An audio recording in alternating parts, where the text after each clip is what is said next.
This is day 2। कर ली हमने packing और छोड़ रहे हैं हम अपना रूम अहमदाबाद में। This is a little room tour. बहुत ही बेसिक सा रूम है हवेली में, but it's nice. This is the veranda, her floor पे एक झूला। चलिए निकलते हैं, कहते हैं अहमदाबाद को बाय बाय। बजे हैं सुबह के 5:30 और अब शुरू होती है हमारी रोड ट्रिप टू कच्छ। तो कहते हैं हवेली को टाटा बाय बाय और कहते हैं गणपति बाप्पा मोरया।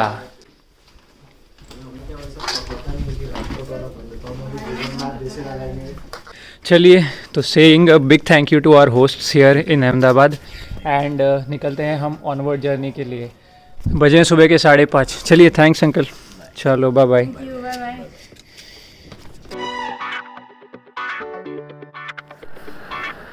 इतनी जल्दी सुबह 5:30 बजे निकलने का रीज़न ये था कि हमें करना था एक दिन में 500 किलोमीटर का ट्रैवल। हम जा रहे थे अहमदाबाद से भुज रन महोत्सव अटेंड करने।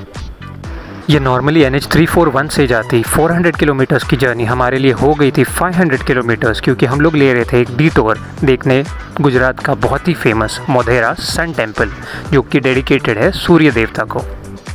और भाई साहब, रोड ट्रिप इतनी भी इजी नहीं होती जितनी दिल चाहता है या ज़िंदगी ना मिलेगी दोबारा में बताई जाती है। मैं कुछ बातें बहुत जल्दी समझ गई, जैसे कि फर्स्टली आपके ग्रुप में 2 से 3 लोग ड्राइविंग ऑन द हाईवे से कंफर्टेबल होने ही चाहिए ताकि आप टर्न लेके चला सकें। सेकंड ऑफ ऑल, भाई खाना और पानी लेके निकलना, क्योंकि हाईवे पे ये सब मिलेगा इसकी कोई गारंटी नहीं है। एंड थर्ड ऑफ ऑल, आपको गाड़ी हमेशा सतर्क होकर चलानी है, क्योंकि ऐसे नन्हे मुन्ने छोटे मोटे पपीज़, कैट्स और किटन्स हमेशा इन छोटे हाईवेज़ को और रास्तों को क्रॉस कर रहे होते हैं, तो एक्सीडेंट होने की संभावना रहती है। अरे सो मत जाइए, हम ऑलमोस्ट पहुंच चुके हैं अपनी मंजिल, 1000 साल पुराना सन टेम्पल, जो कि बांधा गया था चालुक्य डायनेस्टी में। चलिए देखते हैं इसे। तो यहाँ की एंट्री फ़ी है मात्र 25 रुपये भारतीय नागरिक के लिए और 300 रुपये अंतर्राष्ट्रीय नागरिक के लिए। और यहाँ विज़िट करने की टाइमिंग्स है वीक में हर दिन सुबह 7 बजे से लेकर शाम के 6 बजे तक। इसके सराउंडिंग्स बहुत ही वेल मेंटेन्ड है by the institute named archaeological survey of India. और अगर आपको हिस्टोरिकल प्लेसेस देखने का शौक़ है तो ये टेम्पल आपके टू विज़िट लिस्ट में होना ही चाहिए। So we are at the sun temple here in Mehsana district in the Modhera region. और इंडिया में 2 मेन सन टेम्पल्स हैं। एक जो बहुत ही फेमस सन टेम्पल है वो है कोणार्क सन टेम्पल, जो कि उड़ीसा में है, और दूसरा है ये जो मेरे पीछे है मोढेरा रीजन में गुजरात में। बेसिकली सन टेम्पल्स बनाए जाते थे सूरज देवता की पूजा करने। जो सूर्यवंशी राजा होते थे वो इन सन टेम्पल्स को बनाते थे। This temple was constructed in the rule of Bhima one, Chalukya dynasty के। एंड बहुत ही अमेजिंग आर्किटेक्चर किया गया है इस टेम्पल पे, बहुत ही अद्भुत कारीगरी। चलिए अब जानते हैं सैंडस्टोन से बने हुए इस सन टेम्पल के अलग अलग विभागों के बारे में। So the temple is constructed in 3 components, the shrine, the सभा मंडपा, श्राइन को बोलते हैं गर्भगृह, और this is the main temple. फिर एक सभा मंडपा विच is the assembly hall, and उसके बाद यहाँ पे अगर आप देखें तो सामने की साइड एक रिजर्वॉयर है जिसको कुंड बोलते हैं। This is that reservoir. चलिए देखते हैं हम इसे अंदर से। सो इस हॉल को बोला जाता है गुधा मंडपा, और ये है 52 फीट बाई 26 फीट यानी 52 फीट बाई 26 फीट का।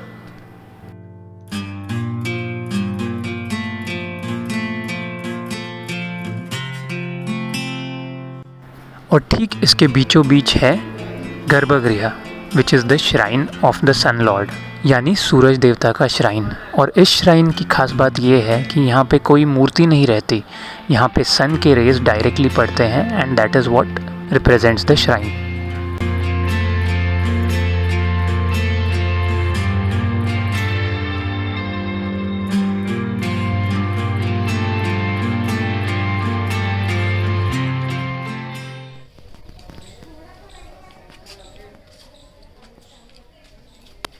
गणपति बाप्पा मोरया।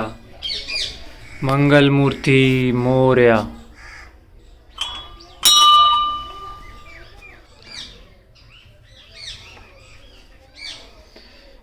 हर हर महादेव।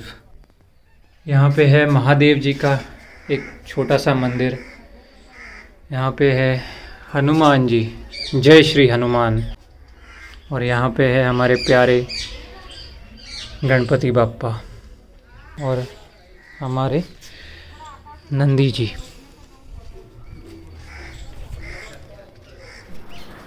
और फिर हम मंदिर में दर्शन लेके बढ़ चले सूर्य कुंड या राम कुंड की तरफ। ये 176 फीट बाय 120 फीट का कुंड है, बहुत भव्य और बहुत सुंदर। आई एम प्रिटी श्योर मेरा कैमरा इस कुंड को जस्टिफाई नहीं कर पा रहा, क्योंकि इसे अपनी आंखों से देखने में कुछ अलग ही मज़ा है।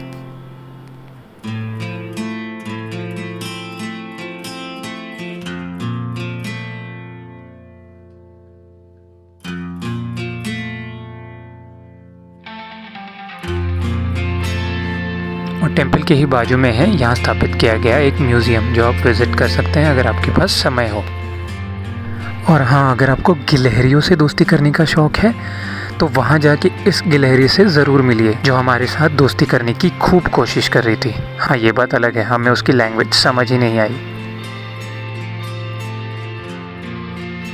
और अगर आप यहाँ पे आ रहे हैं तो आपको तकरीबन 1 घंटा तो कम से कम लग जाएगा ये प्रॉपर्ली देखने के लिए, क्योंकि बहुत सारे फ़ोटोजेनिक स्पॉट्स हैं। बाहर जो कुंड है, रिजर्वॉयर, वहाँ पे बहुत ही बेहतरीन तस्वीरें आएंगी and it's worth a see definitely. And parking भी अवेलेबल है, यहाँ पे ही बाहर पार्किंग स्पेस है, सो ज़रूर आइए यहाँ पे। और फिर फाइनली आ गई थी दिन का पहला निवाला खाने की बारी।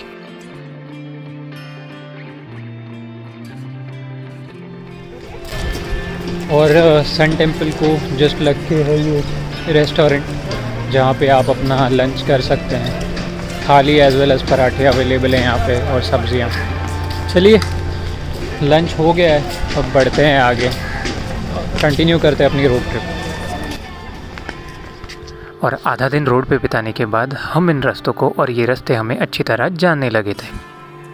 और खा पी के थोड़ी एनर्जी आने के बाद और थोड़ी नींद जाने के बाद हम भी मस्ती करने के लिए रेडी हो गए थे। और यूं ही मस्ती मजाक करते करते दिन कब बीत गया, शाम कब हो गई और हम भुज कब पहुंच गए पता ही नहीं चला। अब थी बारी लास्ट पैच ड्राइव करने की रात के समय, और वो थोड़ा डरावना बट ओवरऑल अच्छा ही था। गड़बड़ है ये सब क्या, कोई समझाए मुझे।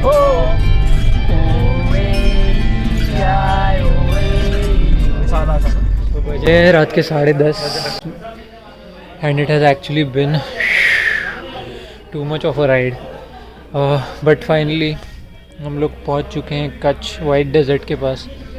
और ये है हमारा हट नंबर C1। तो आते ही करना है खाना, कैंटीन सिचुएशन।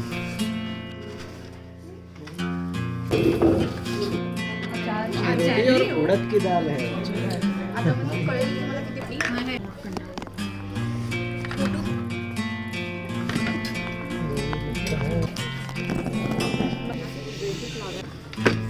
ओके, जवार की रोटी, नॉर्मल रोटी, खिचड़ी और कड़ी, पापड़, 2 सब्जियां, अचार, सलाद।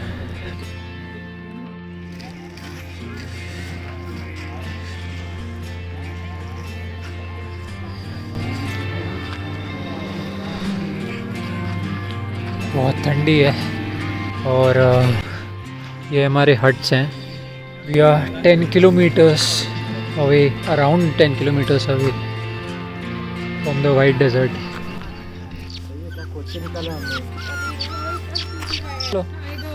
Hello. Hello.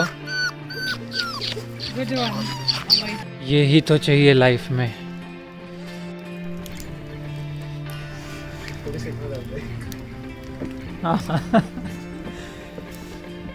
तो रात को 1 बजे लिए जा रहे हैं बॉनफायर के मजे। हाँ, प्याली हो। और इस गर्म चाय की प्याली के साथ सुबह 5:30 बजे शुरू किया हुआ दिन रात को 1:30 बजे हम लोगों ने वेट क्या हमने ख़त्म किया है। आओ सब झूमे सब गाए, है सुहाना दिन, नौड़ी आया उससे मिले, मेक मी फन नौड़ी। प्यार हमें किस मोड़ पे ले आया कि दिल करे हाय हाय, कोई ये बताए क्या होगा।